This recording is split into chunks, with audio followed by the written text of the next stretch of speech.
नमस्कार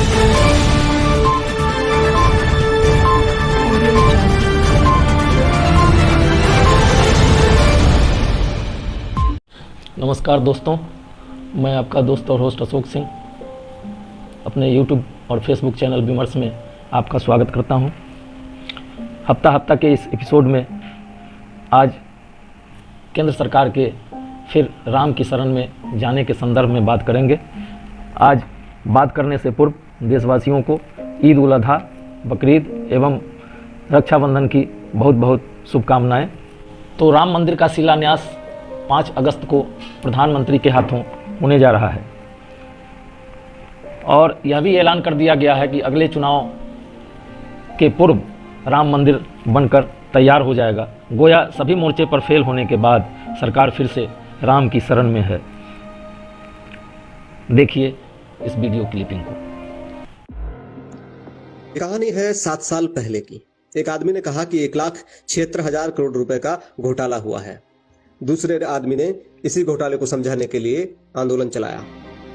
इस दूसरे आदमी के साथ तीसरी महिला जुड़ी, चौथा आदमी जुड़ा और जो 5वां आदमी था उसने 2G घोटाले को जनता को समझाने के लिए एक और आंदोलन छेड़ दिया, राष्ट्र का सहारा लेकर। छठा आदमी जो था उसने इस घोटाले को लेकर सुप्रीम कोर्ट का दरवाजा खटखटा दिया और फिर एंट्री हुई 7वें आदमी की। उसने इन सब लोगों की मेहनत को कंपाइल किया, जनता के सामने गया और जनता से इस घोटाले के खिलाफ वोट मांगे। आज 7 साल बाद घोटाले के सभी आरोपी बरी हो गए। काहे कि भैया घोटाला हुआ ही नहीं था। और इस घोटाले से किसको क्या मिला? जो पहला आदमी था वो पद्म भूषण पाकर बैंक बोर्ड का बॉस बना हुआ है। दूसरे आदमी को Z+ की सिक्योरिटी मिल गई। तीसरी जो महिला थी वो उपराज्यपाल बन गई और चौथे आदमी के हिस्से में दिल्ली के मुख्यमंत्री की कुर्सी आ गई। 5वां आदमी कामयाब बिजनेसमैन बन गया, अरबों खरबों कमाकर। और जो छठा आदमी था वो सांसद बन गया और 7वें आदमी के हिस्से में आई प्रधानमंत्री की कुर्सी। हमें और आपको क्या मिला? हम और आप बन गए मूर्ख, बेवकूफ। और हाँ, सही मायनों में मजाक इसी को कहते हैं। जय हिंद। इसी राम के भरोसे मंडल कमीशन के काट में राम मंदिर निर्माण हेतु रथ यात्रा लाल कृष्ण आडवाणी द्वारा जब निकाला गया और बाबरी विध्वंस की समाधि पर भाजपा ने सत्ता के शिखर पर पहुंचने में कामयाबी हासिल की।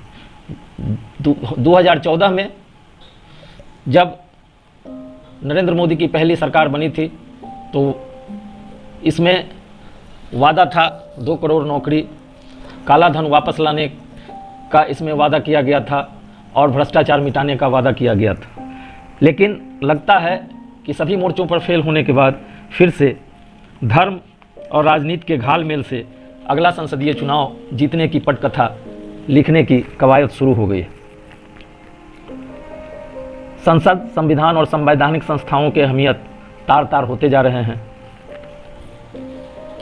वाकई हमारे देश में देश की सरकार कमाल की है।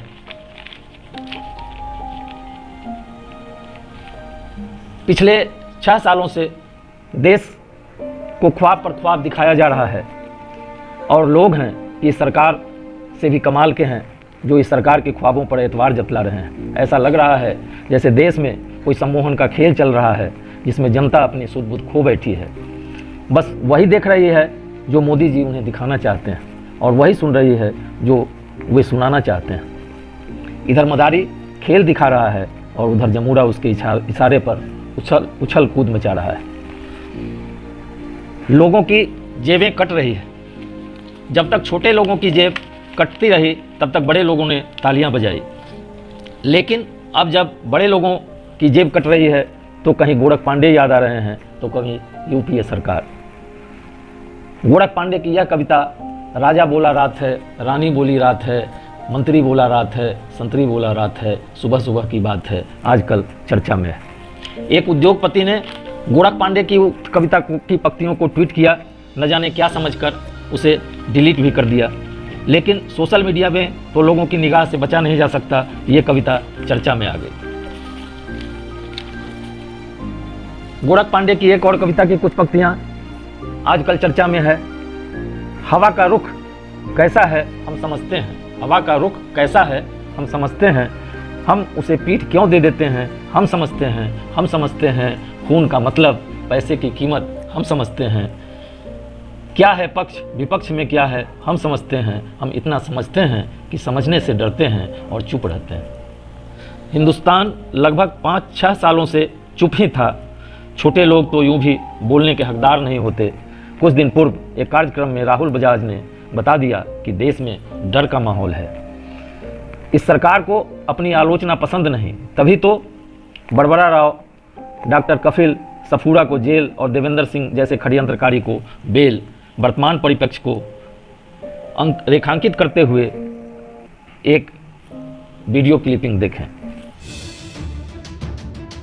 कहते हैं सावन के अंधे को हरा हरा दिखता है, हिंदुत्व के बंदे को गेरुआ गेरुआ दिखता है और अकल के गंदे को नेहरू नेहरू दिखता है। हंसिए मत, वरना भगवा के भगवान नाराज हो जाएंगे गेरुआ मंडली के कप्तान और नाराज हो जाएंगे देश के कृपा निधान। वैसे कांग्रेस वालों को कमल के कृपा निधानों का शुक्रिया अदा करना चाहिए, क्योंकि आजाद भारत में नेहरू के नाम की तस्बीह शायद ही इतनी बार पढ़ी गई हो जितना 2014 के बाद। नेहरू अगर जिंदा होते तो साहेब के चरणों में साष्टांग दंडवत हो जाते और दोनों हाथ जोड़कर कहते, हे गुजरात पुत्र, हे गंगा पुत्र, हे गुफा पुत्र, आपके प्यार और आशीर्वाद से मेरी आत्मा और चेतना दोनों धन्य हो गई। देखिए आप फिर हंस रहे हैं, हंसने की बात नहीं है, सोचने की है। दरअसल भारत के भगवा ब्रिगेड के फेंकू ब्रिगेडियर जब से नेहरू की कृपा से पीएम बने हैं, नेहरू के नाम की ताबीज अपने गले में डालकर घूम रहे हैं। नेहरू का नाम लिए बिना साहब के पेट का न दाल पचता है, न भात, न पानी पचता है, न पंतुआ, न काजू किशमिश पचता है, न मशरूम की रोटी। नेहरू ही खाना है, नेहरू ही पीना, नेहरू ही सोना है, नेहरू ही उठना, नेहरू ही बैठना है और नेहरू ही ओढ़ना बिछौना। खैर मजाक की बात छोड़िए, दरअसल ऐसा लगता है कि गुजराती बाबा सावन आने के 3 महीने पहले से ही धतूरे की चाय पीकर अपना होश खो बैठे हैं। साहेब को लग रहा है कि देश की जनता भी महुआ के नशे में मतवाली हो गई है। साहेब और साहेब के मंत्रिमंडल के सारे जमूरे अपनी पीठ थपथपाकर खुश हो रहे हैं, पर ऐसा कब तक बर्दाश्त होता। मेहनत करे मुर्गा, खाए फकीर।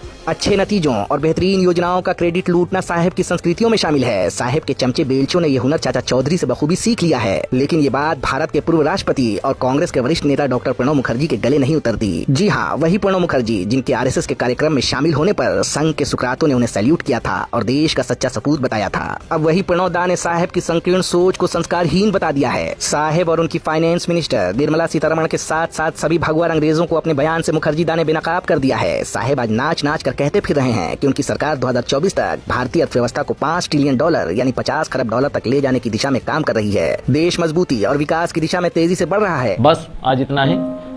आपसे निवेदन है कि हमारे चैनल को लाइक करें, सब्सक्राइब करें, शेयर करें और कमेंट करें। धन्यवाद, शुक्रिया, बहुत बहुत शुक्रिया। फिर मिलेंगे अगले सप्ताह।